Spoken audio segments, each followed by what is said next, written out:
Welcome to Tanu Science. In this video, we'll learn the answers from answer in detail part of question number 5, 6 and 7 in the chapter of laws of motion of class 10. Question number 5.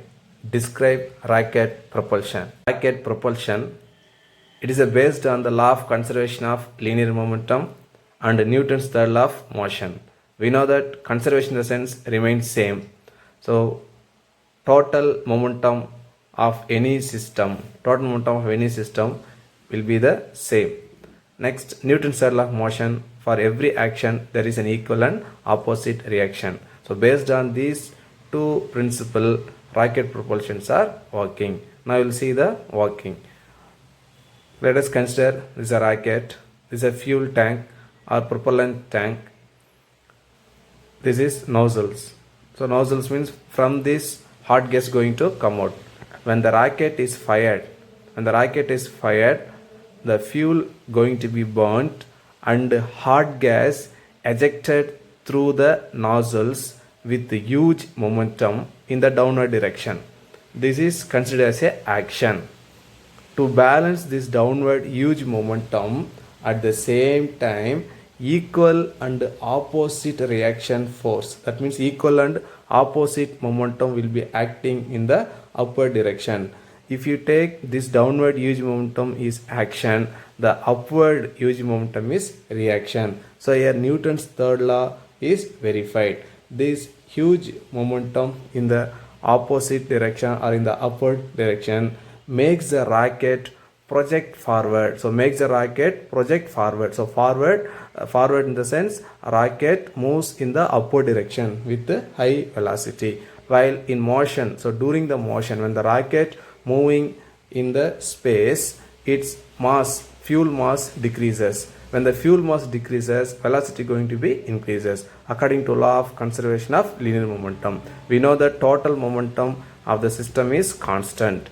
Now m is equal to constant, we can take as directly proportional than 1 by v.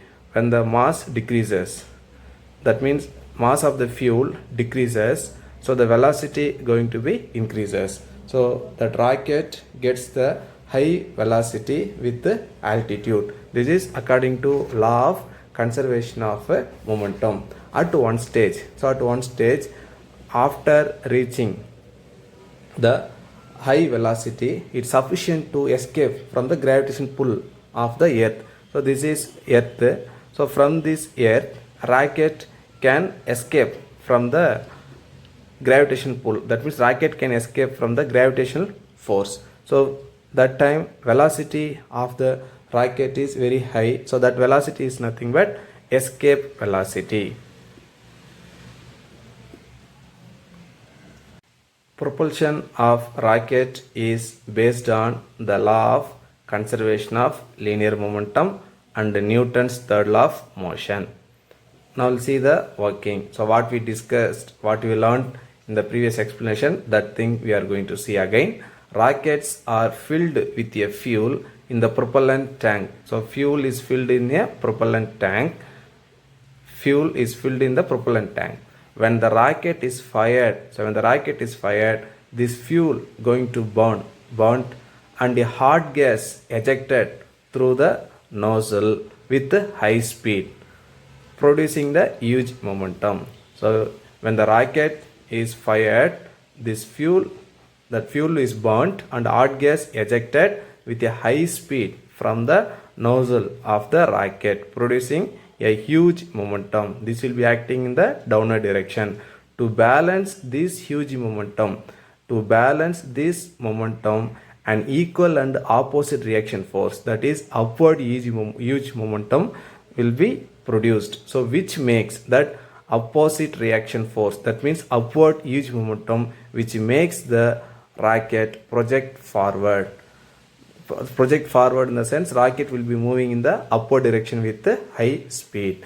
While in motion, the mass of the rocket gradually decreases. That means the fuel gradually decreases with the altitude, with the height, which results in the gradual increase in velocity. So we discussed already, when the mass is decreases, velocity going to be increases. So here, while in motion, the mass of the rocket gradually decreases. So mass gradually decreases with altitude with a certain height, which results in the gradual increase in velocity. So velocity gradually going to increase of the rocket according to law of conservation of linear momentum. At one stage, it reaches a velocity which is sufficient to just escape from the gravitational pull of the force. This velocity is called escape speed. We know that when the mass of the fuel or rocket decreases, velocity will be increases. This velocity increases gradually. After reaching the certain high value, it escapes from the gravitational pull of the earth. This velocity is called escape velocity. Question number 6. State the universal law of gravitation and derive its mathematical expression. Universal law of gravitation. Let us consider this is two particles of matter. Its mass m1, its mass m2. The distance between the two particles or two body from its center is r. The attractive force of every particle in the universe. So in the universe, there is attractive force between any two particles or any two objects or any two bodies. So the attractive force of every particle of matter in the universe, that is F, attractive force, is directly proportional to product of their masses and inversely proportional to the square of the distance between the centers of these masses. The force acts along line joining the masses. This force will be acting at line joining the two masses. This is F1, this is F2. Both the forces acting towards each other because they will attract each other. So these force acting along the line joining the masses. If you place any object between the two masses, the force will not be disturbed. So the force will be remain same. So that it does not depend on the medium when they are placed. So if you place anything in between the two particles, the force between the two particles will not be disturbed. Universal law of gravitation. The attractive force of every particle of matter in this universe directly proportional to the product of their masses, that is m1, m2, and inversely proportional to the square of the distance between the center of these masses. So inversely proportional to the square of the distance, that is 1 by r square. The direction of the force acts along the line joining the masses. Force between the masses is always attractive. It doesn't know for repulsive. Like magnetic force is attractive force and repulsive force. Electrostatic force also attractive force and repulsive force. But gravitation force is always attractive and does not depend on the medium where they are placed. So no change in the force if you place any object between the two masses. If you place any object between the two masses, it does not depend on the medium. Right. Now mathematical expression. Let m1, m2 be the two masses bodies A and B placed r meter apart in space. So there will be a distance between the two objects m1 and m2 is r. Force is, we know that, directly proportional to product of the masses. Let it be equation 1. And inversely proportional to the square of the distance between the centers of these masses. Let it be equation 2. On combining the above two expressions, we will get F directly proportional to m1 m2 by r square. If we remove this proportionality, we will get one constant. F is equal to g m1 m2 by r square, where g is the universal gravitational constant. Universal gravitational constant. Its value 6.674 in 10 power minus 11 Newton meter square kilogram power minus 2. Question number 7. Give the applications of universal law of gravitation. So we'll see the applications of universal law of gravitation. First one, dimensions of the heavenly bodies can be measured. So heavenly bodies in the sense astronomical objects such as asteroids, meteorites, comets, like that. So we can find out the dimension, size, shape and all we can measure with the help of application of universal law of gravitation. Then we can find the mass, acceleration due to gravity, radius of earth. Mass is m, acceleration due to gravity is g and radius is r. We can remember mgr.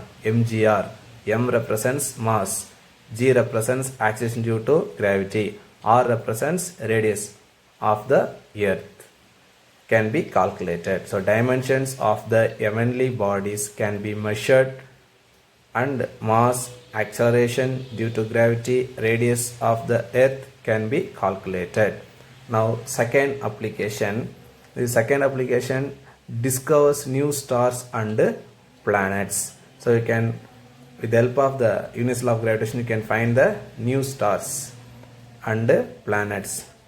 Then third application, sometimes stars moves in the irregular path. So during that irregular path of the star, the planets, nearby planets will be disturbed. So irregular path followed by the star is nothing but variable. In that situation, the nearby planet will be disturbed. So in that situation, we can measure the mass of the star.